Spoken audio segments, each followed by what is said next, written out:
They called it the Missouri Compromise Line, and I reckon if you looked at your maps today, you'd say, why, that goes about halfway through Colorado.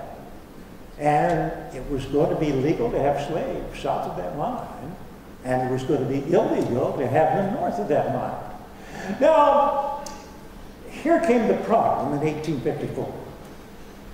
Out in Illinois, it came from my state. We had an ambitious Democratic senator there. His name was Stephen A. Douglas. And he thought, sure, at the next election he could get to the White House, but then he realized he couldn't get to the White House without Southern votes. So in 1854, he put forth a bill in Congress that would do away with the Missouri Compromise Line.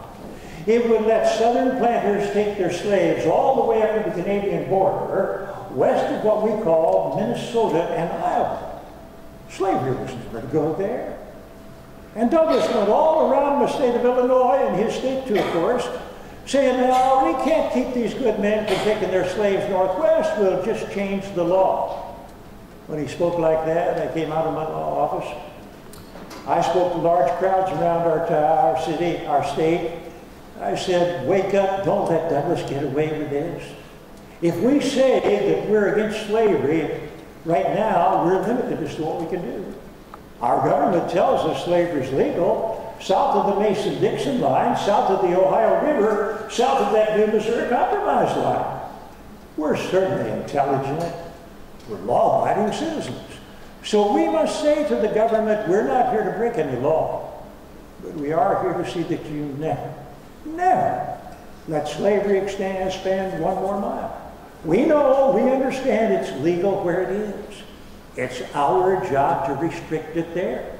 And if we can keep it contained, somewhere in our future, we're always going to have the hope that the majority of our citizens will come to their senses.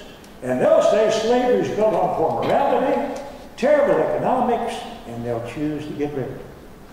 But if we fall asleep and let Senator Douglas get slaves into the Northwest, we could wake up in 2 years and read the headlines in the Chicago Tribune, the United States now a slave nation. And when I talk like that, I got a following in our northern states, I got hatred in the South. But that year, up in Jackson, Michigan, leaders of my Whigs got together with another Douglas, Frederick Douglass, former slave, escaped, made his way up to Rochester, New York, became the leader of the abolitionists. His abolitionist leaders, my Whigs, the Free Soilers, and the American Party came together because they hated slavery. And they cast the old names aside, formed a new party they called the Republicans. Later, I became a Republican leader out in Illinois, and Douglas, who didn't get to the White House, had to come up for re-election in 1858 to the Senate. And those Illinois Republicans put me up to run again. And that's where we held those Lincoln-Douglas debates. The outcome was that he won. He went back to Washington City. But the next year, 1859, I was asked to come speak about slavery.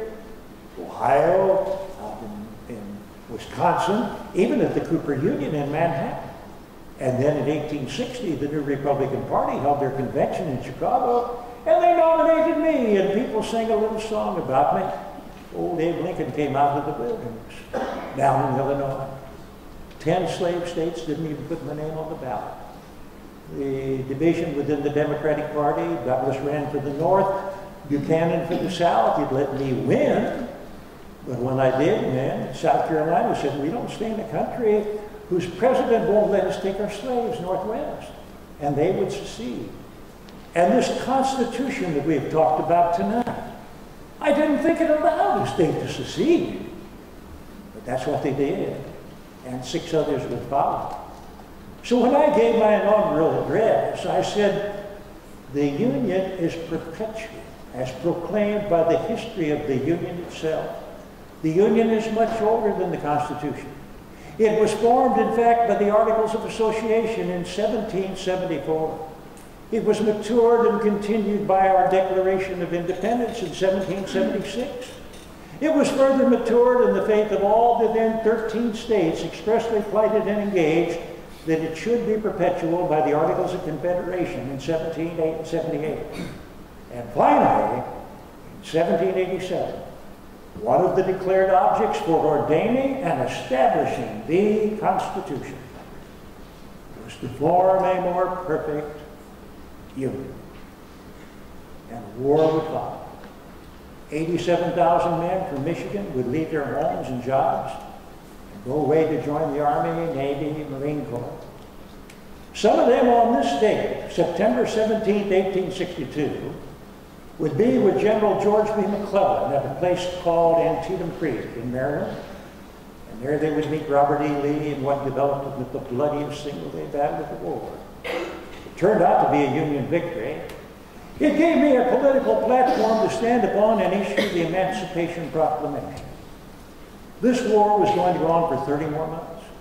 But I've always said the first step for freedom for the black man and woman in this country started September 17, 1862, with that victory at Antietam, which then in turn let me issue the Emancipation Proclamation.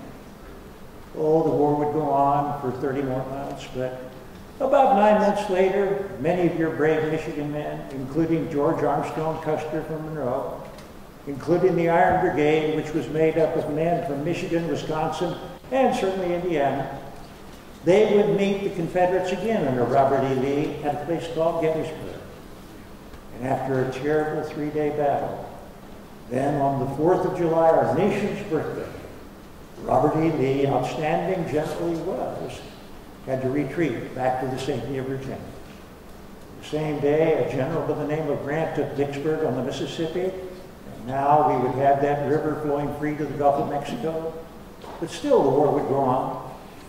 And 4.5 months later, they called me to Gettysburg to have a part in dedicating the cemetery there.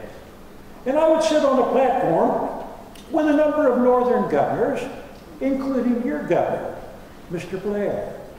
And he would hear me say 7 years ago, I was referring back to the 4th of July and this man Jefferson, what he had given us as our Declaration of Independence. Well, the war would go on. It would end in 1865. And it would end at Appomattox Courthouse on the beloved Virginia soil of both of these men who have talked to you tonight. Before the Civil War, people referred to us as those United States. After the war, they referred to us as the United States. And we thank Michigan for the part that she saw fit to play in helping us keep this great country together so that there truly would be a future as the last best hope of Earth. Well, this policy would go ahead to other generations, and there would be that man called Roosevelt. And his father, you know, worked for me hard in the campaign of 1860. He was a New Yorker, New York City, and he was a financier and a man who helped support the Lincoln cause to get me in the office. No one could have dreamed then that he would have a young son who would come along and be called Teddy. And that Teddy Roosevelt would become a president of the United States. And I'm happy at this time to welcome this man into our presence.